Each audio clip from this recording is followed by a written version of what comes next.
Looking to book a table without making a call?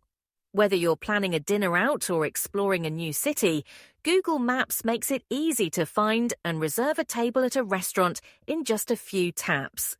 Start by opening the Google Maps app on your device. In the search bar, type the name of the city or area where you want to eat.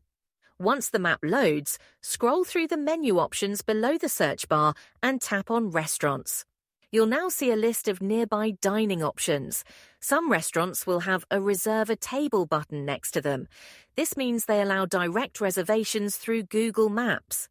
Tap on the restaurant you're interested in, then select Reserve a Table.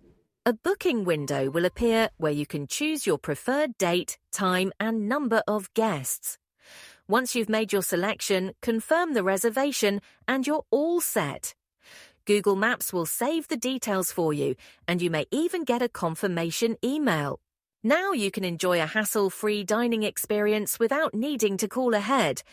If this guide helped you, give it a thumbs up, subscribe for more quick tech tips, and hit the notification bell so you never miss an update.